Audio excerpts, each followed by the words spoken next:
push out on our social media networks is we've started to actively fundraise for the campaign. We started a crowdfunding a couple of weeks ago, and then the earthquake in Nepal happened. So we decided to donate half of the funds to Nepal, and we're actually doing it through Flipkart, which matches the donation and buys materials for Gunj. So very honored to have Gunj as a partner there. Thank you. And also that in this last less than 2 weeks of the campaign, we will be actively doing a blog contest and a slogan contest. Watch out for our tweets and Facebook posts around that, because there are exciting reusable products as prizes for you all. So with that, I will hand it over to Lakshmi, our moderator, to take it from here. Okay, thanks, Bindu. I think the easiest way would be to let everyone speak about themselves for 2 minutes. And Meenakshi, would you like to go first? Since you are... Yeah, my apologies, I have to, unfortunately, Miss Pichika was supposed to do this, but gone to Nepal for the relief work, and I accepted. I think Gunj, very simply put, is trying to look at material as a resource for rural India, moving it from the underutilized homes of, moving it from urban India to rural India, and using it as a resource for rural India. And the napkin work, the NJPC project, the not just a piece of cloth work that we call it, is a kind of outcome of our primary work that we do. And the NJPC work, Lakshmi is aware about that, but for everyone else's understanding, we primarily take out the cloth that we get from the masses. We look at the unwearable cotton cloth, and we turn that into a cloth pad. And that cloth pad goes to the villages. We talk to women about health and hygiene issues related to menstruation, and we give them undergarments with the cloth pads.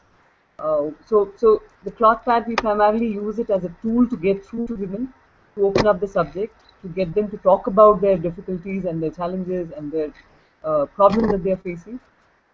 So in a sense, the product is a tool that we use for bigger, more issues related to menstruation. Yeah. Okay. Yeah. Thank you.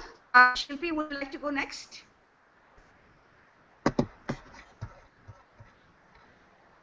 Shilpi? Yeah, I was unmuting my mic. So I have been working in the area of waste management as part of a citizen volunteer group for about 3-4 years now, and when we started off as individuals trying to manage our waste. So we started with segregation and working with the ward level municipal officers, waste workers, to ensure that we segregate, and we work on a method of segregation called 2 bin 1 bag. So now we are part of that group. Apart from that, we ensure that segregated waste stays segregated, and we do want to stress on the fact that things which cannot be segregated or difficult to segregate, we promote reusable and sustainable products there. So from our side, we have noticed that certain kind of packaging is not recyclable, and there is this reject waste, sanitary waste, which nothing much can be done about it unless you move to reusable options. So for the past couple of months, not couple, maybe more than a year or so, we have been trying to promote this on our social media, and wherever we go to promote segregation, we do talk about the alternatives so that you don't have to send them to landfill. And as a citizen volunteer group, our main goal is to ensure that less things reach landfill, that they are not managed badly. Okay, thanks a lot. Now I think we will move the pointer to Virender. Virender, would you like to go next? Yeah, hi. So my name is Dhirendra. I started a for-profit company called Azadi. We design eco ultra thin sanitary pads for the rural market because the company worked with a commitment of making menstruation a non-issue. So we looked into the issue from a product perspective, accessibility perspective, and the costing perspective. So we designed a product which was 20 rupees for a pack of 8 eco ultra thin sanitary pads. They were comparative to commercial sanitary napkins available. We were working for the last 2 years, and then we pivoted the entire model into a non-profit model, looking into because there was low demand of commercial sanitary napkins at the rural aspect, and there's a lot of space for awareness. So currently, we work in research and advocacy, mainly primarily, and one of our programs, making schools menstrual friendly, works with about 30 schools in Uttar Pradesh. Uh, Looking into parameters in terms of how do we make these schools menstrual friendly. But a lot of our work is mainly research and advocacy with agencies like UNICEF, Fortune United, and the government of India. Okay. Thanks a lot. Kathy, can we hear from you now? Yep. Hi, everybody. So my name's Kathy, and I'm a co-founder at EcoFem, which is based in Auroville, Tamil Nadu. And our mission is to promote and revitalise menstrual practices that are healthy, dignified, affordable, and eco-positive. We have designed and market a range of cloth washable menstrual pads, which are sold commercially around the world and at high end. And we use profits from our premium products to cross those to make the same products available and affordable for women who are economically disadvantaged. And we also have a pad for pad program which enables us to gift cloth pads to adolescent girls along with a menstrual health education program. So we're really trying to develop a sort of pads can be accessible to all regardless of their financial means. And so this is really a personal passion of mine. Yeah. Okay. Bindu? Yeah. Yeah. You're welcome to co-moderate along with me. Yeah, sure. Lakshmi, in that case, why don't you introduce yourself and Ugar Pads? This is a reusable product session. Yeah. So for some of you who are hello. Yeah, I think I lost someone there. Yeah, for some of you who are new to some of us, my name is Lakshmi. I have been working in the area of menstrual health for now, I think it's 25 years now. And when we jumped into the area of menstrual health, we would look at the larger picture of reproductive health, and menstrual health was part of the larger arena of reproductive health. Over the years, we've done a lot of awareness work in southern Rajasthan, where I have lived most of my life. And 2 years ago, we started something called the Ugair reusable pad. For that, we took a lot of help from Kathy Walking, who is also here with us today. And we are selling our pads online, and we're looking at how reusable can be acceptable to urban young women. So that's what we are struggling with. And I think a lot of us here are struggling with reusable. It's acceptable to people who've used cloth all their lives, but someone who's never had a chance to, or never been shown that reusable can be used, it seems like a very alien product to manage menstruation. And I think that's what we are all here to look at today, to understand what is it that reusable means to people, what is it that we can do to promote reusable, and all the other aspects that go along with it. So Bindu, do you want to kind of say a few things? Yes, I just wanted to give a couple of global comments. One is to remind you all that this broadcast is being, this webinar is being broadcasted live. So Lakshmi, we actually have in our audience people who haven't heard about cloth pads and cups. I know most of you know each other very well, and you're a very close-knit community. So when you address the questions, bear in mind with people who are listening to all of this for the first time. And the second thing is, Ashish still has not joined in. So when he joins in, I'll give you just include him to introduce himself. Thanks. Over to you. I'll jump in if there's any pertinent comment I make. Yeah. So for some of you who are wondering what reusable is, it's a product that can be used again and again. You manage the product by washing it, by okay. Now let's just go back a little. A reusable product usually has always meant cloth, but more recently we have another product which is called the menstrual cup. Now, when we say cloth, we essentially mean it's cotton cloth, it's fabric that has been harvested or recycled from your old clothes, and you would cut up a piece that you can use to absorb the menstrual flow. Then you would wash it out, hang it out to dry, and you would wear it again. That's essentially what women have been using for a long time. Now, if you trace the history of fabric and cloth, what happened is that over the years, somewhere along the way, when disposable pads came into the arena, cloth lost its significance, it lost its importance, and people almost began to feel that cloth was a bad thing to use.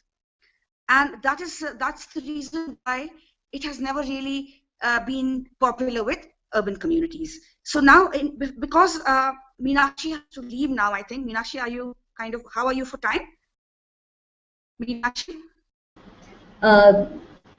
Hey, Ashish just joined in. Ashish, do you want to give a quick introduction to yourself and your work? We just finished introductions.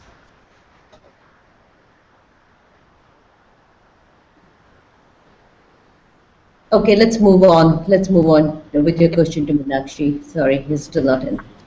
Meenakshi, I've always been very enamored by the model that you have been using for so many years, since 2006, if I remember correctly.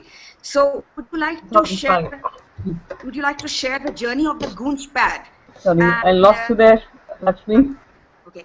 I said that I'm aware that you started Goonj in 2006, and I am aware of Goonj was started way back in 1999. Yeah.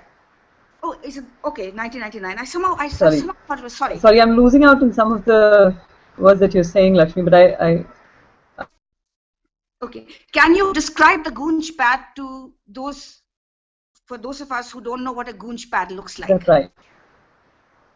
Okay.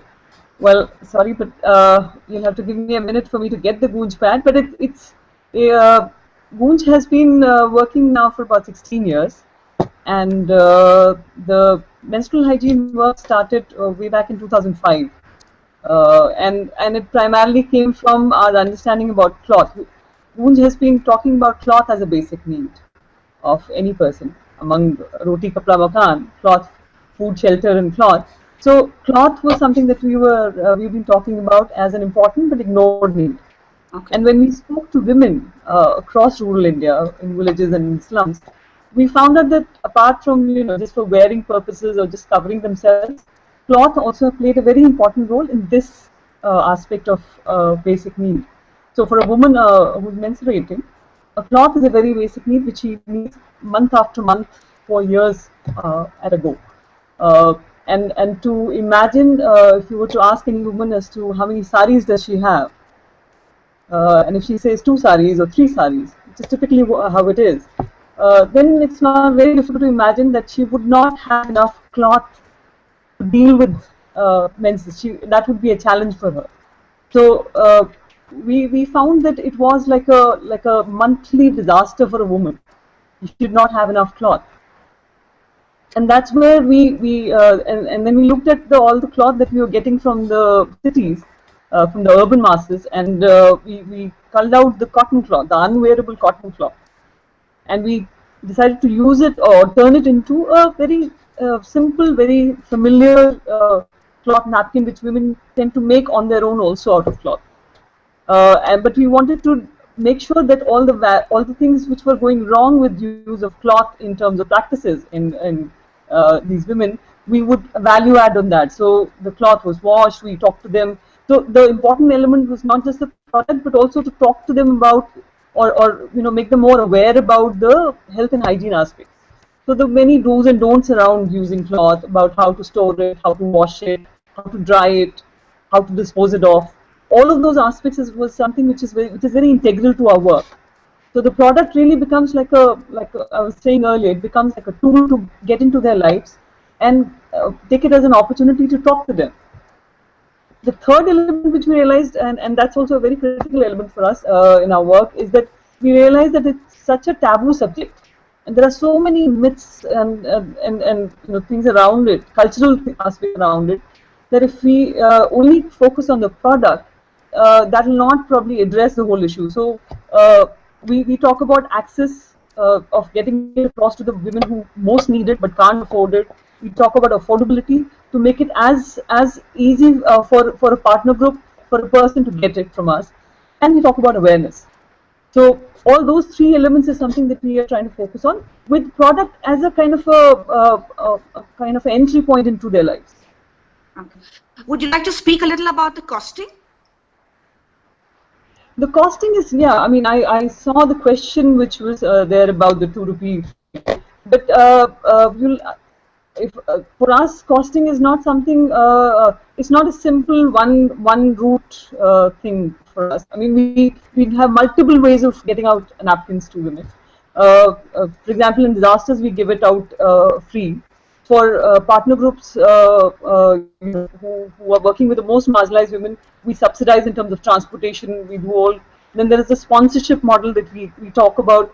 We talk to urban women. We talk to urban masses about sponsoring it for rural women. So there are several ways of. So it's not. So yeah, if someone were to come and say to me, I want to buy a Goonj napkin, that's how it will come out to be, that it's 2 rupees per thing. But there are a lot of other elements when I talk about awareness spread, when I talk about being in touch with them, or being constantly talking about the health and hygiene issues. Those elements come into play, which are more critical for us. And in a sense, the 2 rupee thing is to subsidize all of that, going out for sending out the napkins to disaster areas, to rural areas where women really can't afford anything. So we give it out free out at those places. It's only where we feel that that it can be subsidized and people can pay for it, so that somebody else who cannot can get it. Okay. I've always found your design very interesting, because it's a hybrid design with the insides that can be, the larger handkerchief that can be washed and reused, and the little pieces inside that can be thrown out. I think it's a great example of a hybrid model. Okay, so I would like to now move on to Shilpi. Shilpi. Lakshmi, sorry to interrupt. Ashish just joined us. Maybe we give him a chance to introduce himself and the shake-up. Ashish, are you with us?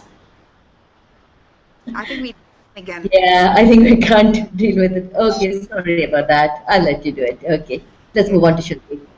Shilpi, my question to you was that when your campaign started, the 2 bin 1 bag campaign, I know I've been following a lot of your very interesting and very meaningful activities on the Facebook, and I noticed that you put up a lot of reusable options on the various links. Yes. Yeah. So can you tell us a little about it? Why did you think why did you think reusable, works closely with what you're doing?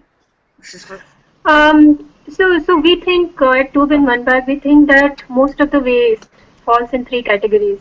That organic, which can be composted, or biomethanization plant can accept it, or there could be recyclables, which could be sent to factories and made into other products. Then there is a third category, reject waste, which you cannot recycle. You have to either landfill or you have to send it to incinerators. So we figured that most of the waste, the things which fall under the non-recyclable category, a lot of it is sanitary waste, diapers and sanitary napkins. So we feel that these things, instead of looking for solutions of how to manage them, we should really look at reducing this kind of waste. So I mean, apart from the sanitary waste, there are these different, there is multi-layered packaging, Lay's packets and Kurkure packets, those kind of things. I mean, this is obviously something you cannot ask people not to buy because it's not recyclable, but it needs a push at the EPR level, extended producer's responsibility. But there are things like the menstrual pads and diapers, which directly also affect our health. if we continue to use the disposable stuff, which is not good for you in the long run. So we actively, we campaign around these products, and we ask people to move to, the nicer, reusable and healthier products. So we feel that if sanitary waste goes out of the reject category, it's a very, very big deal. You don't have to, you don't have to manage it if you don't generate that waste. So we are very actively, we promote that.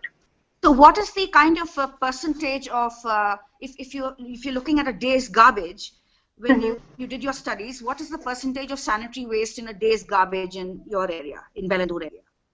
Belandur area, we find that it's around 10 to 15% can come as reject waste, but not all of it is sanitary waste. A lot of it is other stuff, mixed waste. There is still mixed waste because maybe out of 100 apartments, 90 are segregating and 10 are not. So they would generate a lot of mixed waste. But sanitary waste, we think it's much less than 5% probably, but it is still very, very unhygienic. It stinks, and the people putting their hands in to manage it, it's just even if it is 5%, it's not acceptable. Okay. Just 1 second, Ratna. I think I've lost something here. Kathy? Hello? Thanks. Yep, I'm just unmuting, yes. Yeah, okay.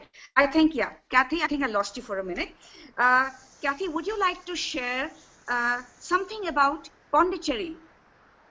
Pondicherry, see, I understand all the work that Auroville is doing, but I'm curious to know how Pondicherry as a city has taken to reusable cloth pads. Would you like to share something about that?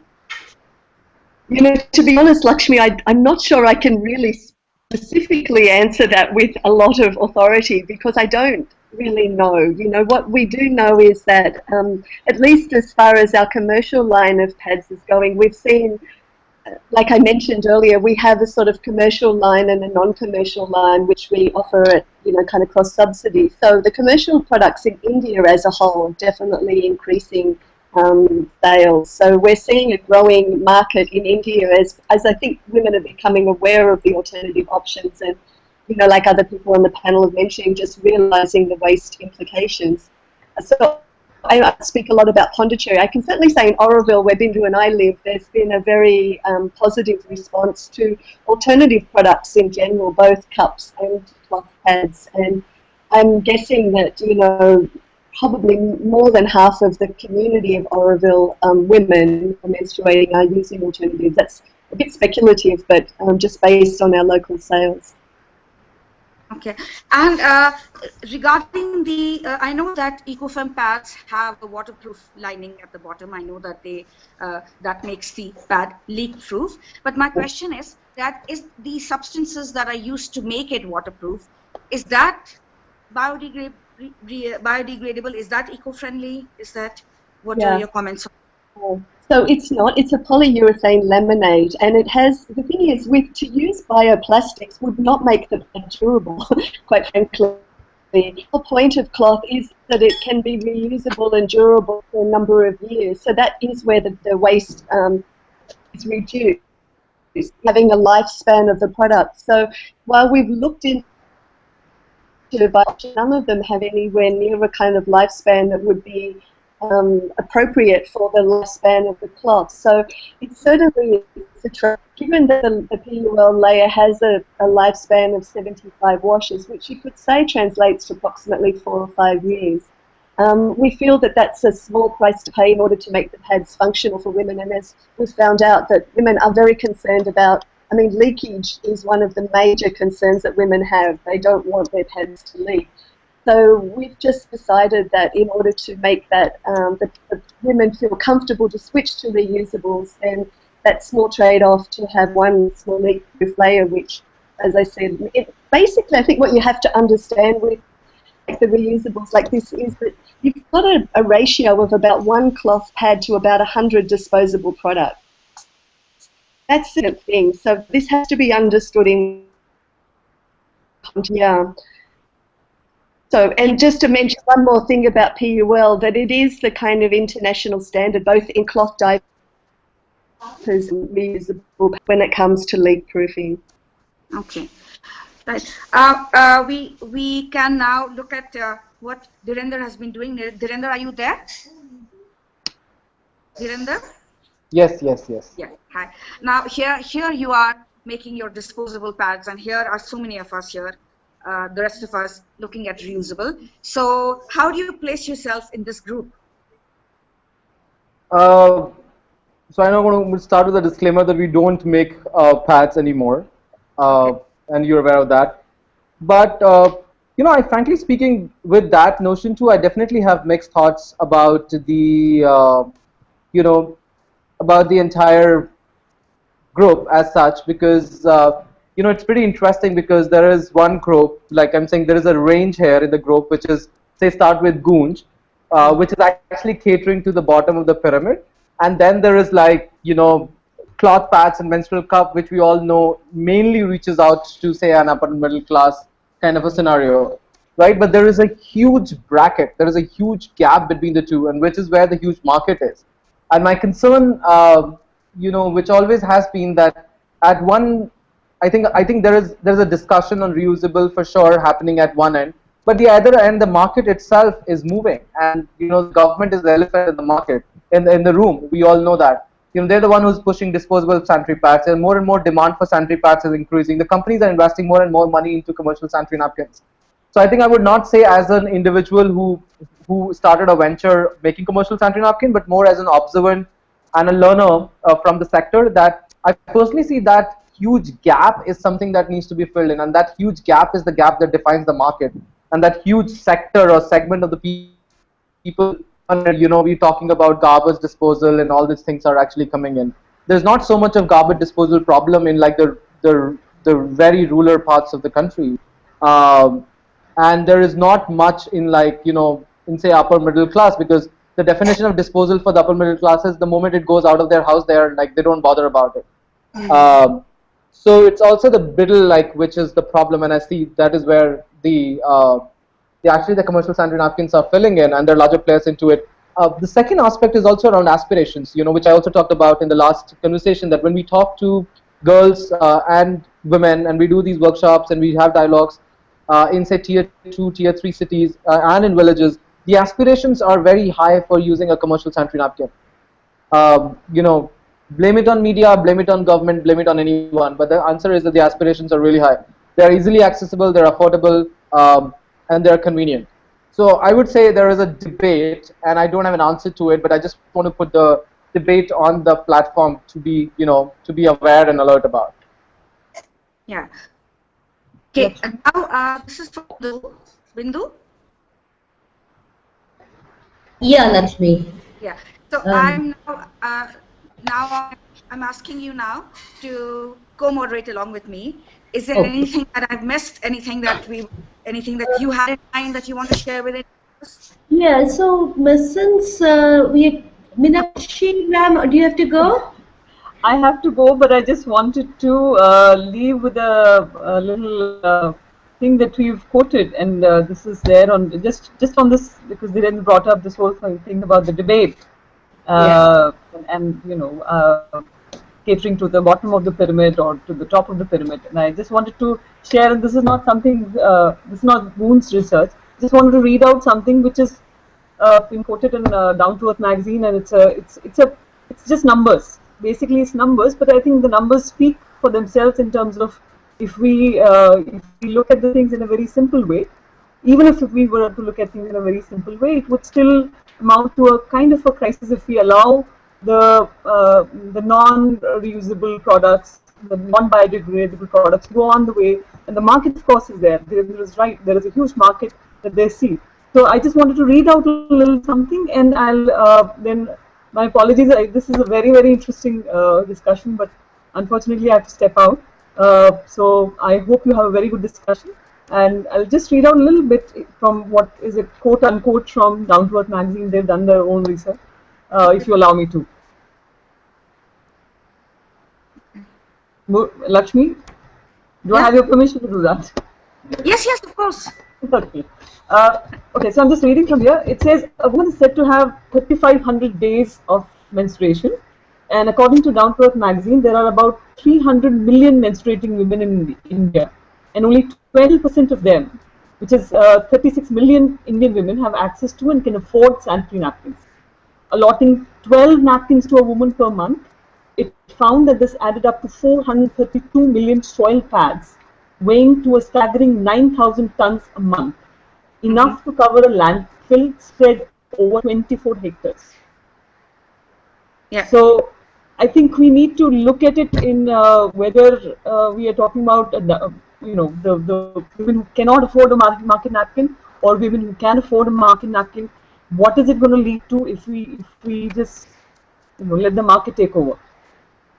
So my parting thoughts, and I would love to hear, and I would love to know what. If I'm sure there's a recording of it which I can watch later, but my apologies, I have to step out. Thanks. Thank you so much for having me in. Yeah, Thanks thank a lot. you. It's back to Bindu now. Thanks so much.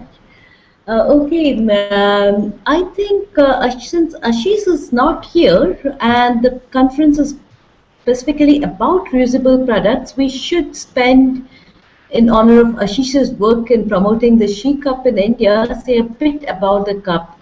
And Shruti, so my question to you is, since we don't have the manufacturer of a cup with us, are you a user of the cup, and would you like to speak about your experience if you are? Sorry, is this a question for me? Yes, the question is to give information to our audience about the menstrual cup, which frankly is my preferred method of protection, and I find it a fantastic reusable product. Do you use the cup, and if so, what's your experience? And also, if Tube in One Bag introduces the cup, what is the acceptability rate? What are people's responses when you first show them the cup? Okay, so I have been using the cup for the last 2.5 years, but I also use EcoFem pads. So it's my preferred method of backup. EcoFem pads I use as backup, but cup is my main way of protection. I find it very easy. It's I know that somehow people have talked about, my friends and my colleagues, the acceptability rate for the cup is very low. Again, it's about audience being exposed to something that they never knew existed, and it's the resistance that is formed because of the how we culturally treat menstruation, how we treat inserting something in the body. It's more about that. From the sustainability perspective, some people who are into waste management and they're very passionate about sustainability, they take to the cup more easily. But as such, I feel that the cup is just amazing. You don't have anything to throw, you don't have anything to wash, and I'm a very happy user.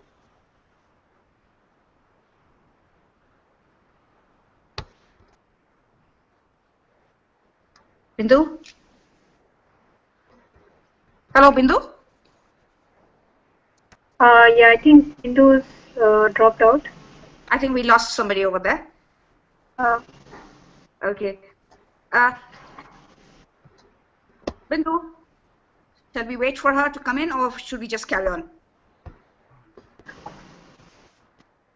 So I'd like to reply to Ashish's comment about aspirations of the young Indian women, girls who want to use who want to use these commercially available sanitary napkins. It's the way the media portrays a sanitary napkin. You know how a girl becomes free and she can achieve everything in life by moving to a disposable sanitary napkin. Now we know that it's not true. It's about how the media portrays it. I felt more free when I switched to a reusable product because it really was making me free. I did not have to keep track of my periods. I did not have to check if I was leaking, if something was dropping down when I was jumping. I was running a marathon. I didn't have to keep checking something's leaking out or people are looking at me. That's what was free. It's about It's about lack of awareness in the media, the mainstream media. Even gynecologists don't know about this product. If you ask them, Yes. that, hey, doctor, have you heard about this cup that you insert in your vagina, which catches the menstrual Yes. fluid? They would say, oh, this is too dangerous. I never heard about it, and don't even try it. You would die if you try it once. So it's about lack of awareness. This is not part of the curriculum in the medical science yet. uh, Only people who have been using it for years, for 10 years, the people have been using it, and they can only vouch for its safety. Who can say that yes, this is something I've been doing on my own, and nobody asked me to use it. I use it because it's so good. So it's just about lack of awareness, I would say that. Yeah, see, media is very strong, and sometimes I wonder what we can do to promote reusable. If you really look at it, if you really look at it, cups are never advertised. You know, cups are never advertised because you buy a cup and it'll last you for 10 years. So where is the, so if you're continuously selling your products, then you're able to spare a little amount to advertise your product. So if you really look at it, reusable is never advertised. Kathy, what do you think we should be doing to advertise reusable? Just want to very much agree with that perception that part of the reason that it's aspirational is because, or large part is because media have made it, and there's just, a voice is not being heard, which is from the, from alternatives. So what I see is very effective is I mean, actually, I just, at one time we had also a visit from somebody who worked with Johnson & Johnson, and she said to us that it's, that it need to keep buying it. So this is also something important to bear in mind, that from the point of view of producers of products in the mainstream world, it's like a successful product is one that needs to be purchased again and again. I think we're a kind of counter-revolutionary movement here for alternatives, and I see what's one of the most powerful modalities for spreading the word in my experience has been kind of informal women talking to other women and men, but just getting this conversation in there, I think, is a strong linkage between the whole fact that it is a conversation that we're not having anyway. So needless to say, the products are not being talked about as a byproduct of that silence. So I do think that the more comfortable in our community and society to talk about menstruation for a start, and then the products and the implications of product choices, responsibility that everybody has, every woman and everyone who's experienced with alternatives, I think quite simply, as many of us have said, the society just doesn't know about the alternatives. We don't have the same sort of and financial capacity to advertise in mainstream media like on TV or whatever. So it does require word of and kind of grassroots conversations are very powerful. And one more thing that we've done, groups also with rural women, and we found we entered all sorts of menstrual with women. Women were really, first of all, surprised to know about, for example, a cloth pad, and secondly, when given the choice, when they feel and touch it and see how it functions, they were more than ready to try it out, excited to try it out. So I think there's a lot of work for us all to be doing to just, make the alternatives known, and this is a responsibility from, I think, every woman who's concerned about her health and the environment and who has herself made the switch. Yeah. Thanks, Kathy. Dhirender, are you there? Yeah, I have a question for you. Have you been speaking to men about what their perceptions are about reusable? Would you like to share some experiences? How do they respond to reusable? How do men respond to a stained cloth hanging in the bathroom? I'm sure you would have had lots of conversations with other men. Yeah, and I think, Lakshmi, the point here is that I think before that, I would just add this is that let's also understand that, even with the quote that Meenakshi quoted, 80%, if they say 20% use commercial sanitary napkins, 80% of the women actually use cloth, and these cloth, like, and they are daily use cloth, so they're not a particular designed pad, but they're just a piece of cloth that they are using, right? So in the communities, they're actually very used to a reusable product as a notion. So let's understand that, and I think let's agree with that fundamentally. And as far as the men is concerned, like, I think in most of the scenarios, what we saw was actually that they didn't bother. That, at least to the communities we worked in, we did this massive pilot, as you know, in Bahraich, in about 102 villages, continuously talking to men. They for sure didn't bother about it. It was mainly the mother-in-laws or the old women in the house that were making sure that the rules and regulations or the norms and the myths and taboos are followed, right? And and also, there was an interesting dialogue I remember that we were having with, like, how many men actually knew about menstruation, right? And seriously, we were surprised as many didn't even know before they were get married. And their definition of menstruation was very limited to the 5 days where they're not allowed to have sex, right? So I think if you look into those notions, the unawareness at their end also gives them an inability to actually comment on the product. So that's my understanding of, we never saw actually, I think I don't remember even a single instance where we've spoken to men where they actually said, that it is okay, this is not good to put this into sun and stuff. And they would basically say, we do what we heard, and it's old women in the house who are responsible making sure all these norms are followed. Yeah, it's all been about silence year after year after year, which we've passed on generation to generation. Okay, I see now Ashish is there. Hello, Ashish. Can you hear us? I thought he'd gone. Ashish, happy to have another man on board if you're there. Something's just not happening, and he's smiling. Have we lost you? Yeah. Okay. I was wanting to responses from all of you now. There's been a lot of talk about menstrual suppression, right? Getting injections or getting tablets to stop your period. While I don't endorse this, or I'm not completely comfortable with the idea, I've often wondered if we can stop having children, if we take contraceptives and to manage our size of the family, why can't we do something to stop menstruation too? Now, this is a very radical thing that I'm saying. See, if you really look at our grandmothers, they had 4 children, they had 5 children, they had 6 children. So they didn't menstruate for those 400 times that most women menstruate now. So they had that many less menstrual cycles than the young woman today. So what do all of you feel about menstrual suppression? It's a way of managing menstruation. And of course, there are lots. It's a loaded sort of area. But I was just wanting to know what you felt about that. Kathy, would you like to go first? Yeah, I think it's a huge topic.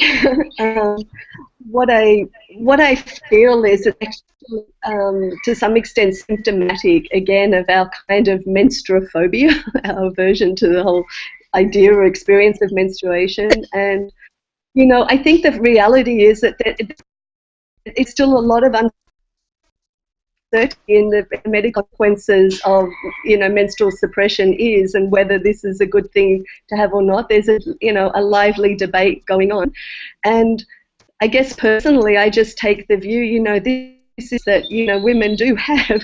I'd prefer to make friends with it rather than try to sort of make it go away. I think it's a healthier attitude myself. And I think the jury's definitely still out on whether this is a healthy practice for women or not. But I do think it's expressing something that's quite symptomatic of our kind of cultural minds. I mean that globally, not just in India. Okay. Yeah. So, would anyone else like to comment? Dhirender? What happened to me? Oh, sorry. Or Shilpi? So frankly, Lakshmi, I don't think I have enough knowledge to comment on something like this actually. So I would basically restrict to not comment. Okay, so I think we can just move on from that one, because I had this thought in my head for a long time. I was just wondering what everyone's think about it. But the moot question now is sorry. Sorry, I just want to come back to the question that you had put down in terms of what can we as a sector do to promote reusable products. Yeah. So frankly speaking, I definitely agree that in terms of the marketing budgets and in terms of, it might not make sense to whatever, we can't afford to go into the media and pay those tons of money to do those ads. But I think there is also there is a need for a critical space for the sector to come together for advocacy. Because as we are working on the MH guidelines, which will be released, the first draft has already been approved. They're getting released on this 28th May. With the states, like there is basically a notion of sanitary pads into it. That is commercial sanitary pads into it.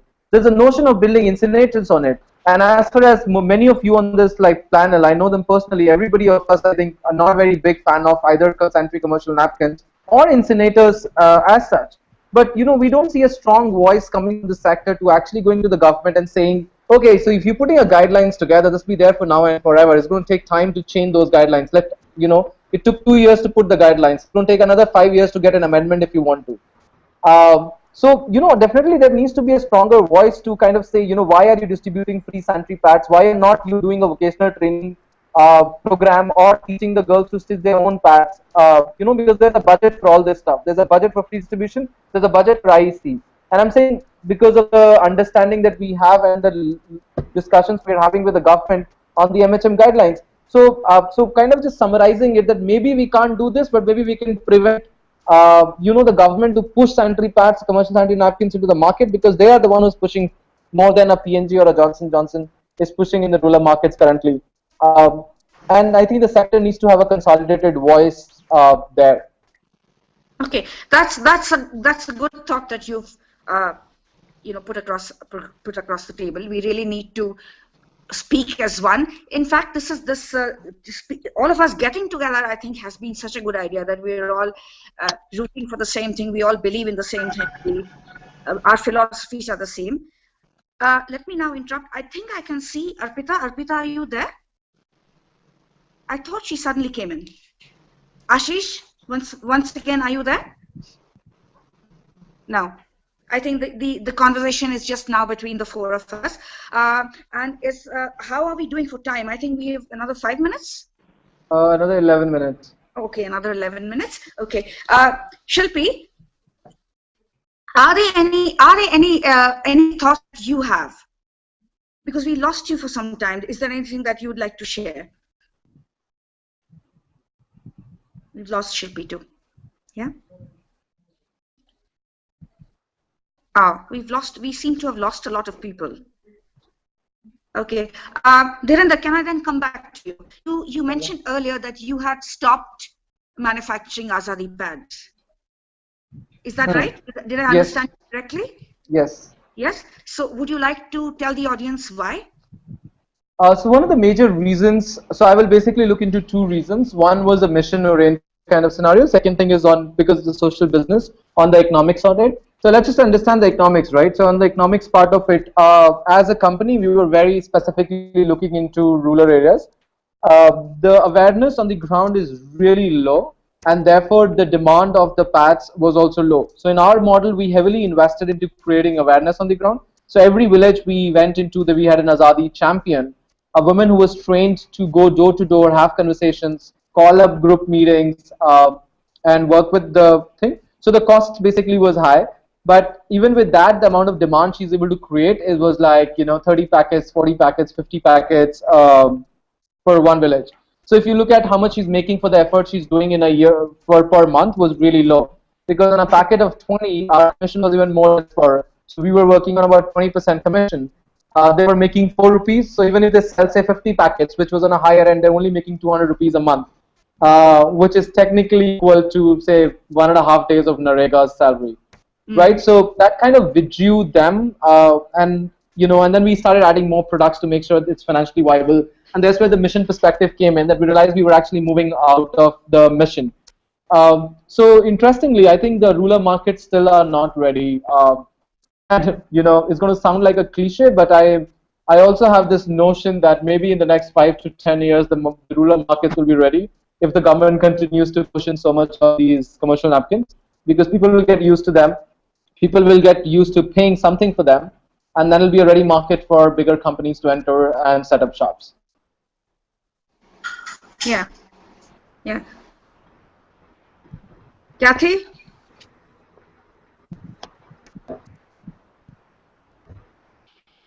Kathy? Sorry, I have a bit of background noise. We're just closing the door. It won't make much difference just in the window. Anyway, yeah. You would like me to speak to something particular? No, just anything else that you feel we've left out in this conversation that you'd like to add? No, I guess just to maybe piggyback a little on what Dhirendra was just saying. I mean, I think it was also one of the kind of questions that was sort of floated around this topic, and I think really a challenge that we're all facing who are trying to look at this question of making the products affordable. And for people who are economically disadvantaged, disposable sanitary napkins are now an aspirational product.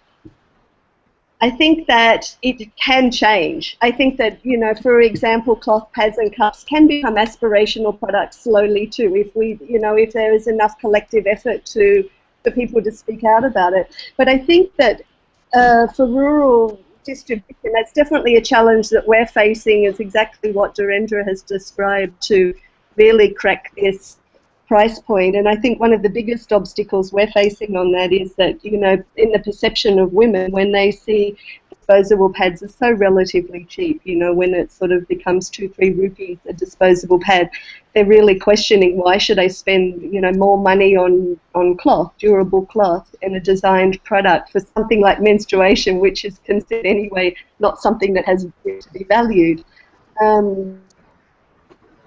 For us all of us to penetrate the market for BOP with, to create these products, shift the mindset so that both as aspirational and also affordable, which they actually ultimately are over time. For example, if you look at like our cloth pads, for example, or saving money, yes, is there. So this is, I think, the practice. Make products more viable I lost a lot of what Kathy said. Did the rest of you also lose a lot of what she said? Yeah. Hello. Her voice is breaking. Yeah. Who's just come in? It's Arpita here. I've finally managed to come in with my spotty internet. Oh, perfect. Hello, Arpita. Welcome. So, thanks so much. I mean, I don't know how much time I have because we keep losing electricity here. I wanted to raise some points that have come to us through the campaign, the issues that are raised by women and the concerns they've raised for both menstrual cup and cloth pads. I see Ashish is online. I don't know why he's not unable to speak. Am I audible? Yes. Yes. So one of the concerns that have come to us is the use of menstrual cup for young girls who are not sexually active. That's one. The other thing I want you guys to talk about, and if you can open my mind also to it, is when a lady is using an IUD conception method, what would that kind of have an effect? Would that have an effect on her health? Would that somehow intervene in terms of her menstruation? And also for menstrual cup, the color seems to change over time. And there have also been questions raised about the quality of silicon that is used to make these cups. And in fact, there was also an article about Luna Cup that was not very positive that we came across. And also the stem of the device creates trouble. The other concern also has been the size of the cup. So when you are before having a child, the size has to be smaller, afterwards has to be shorter, and there's no set consensus. I don't know. Please correct me if I'm wrong. Is there a guideline on choosing the menstrual cup for different women?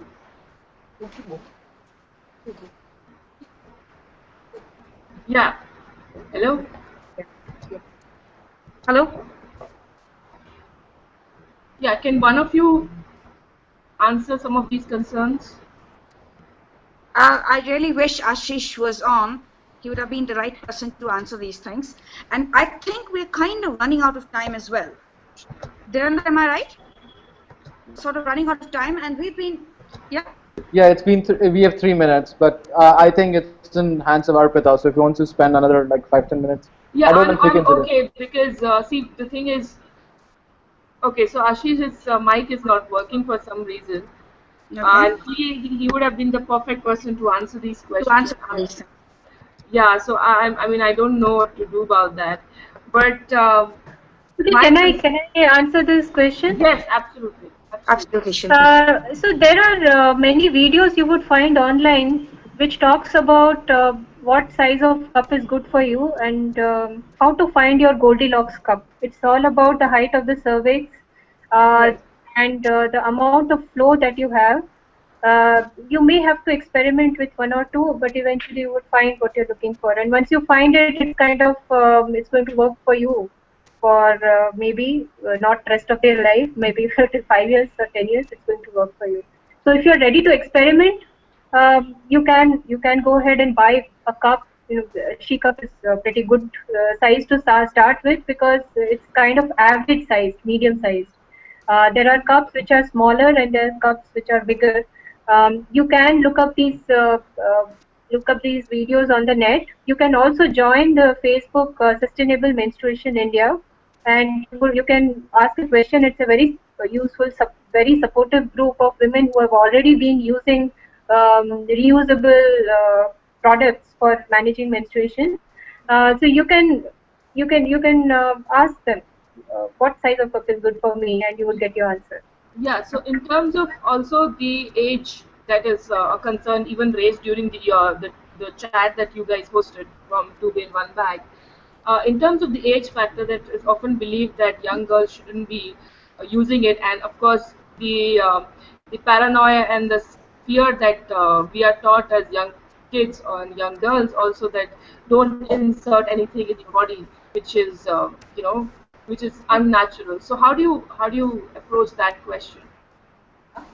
How do we get rid of that fear?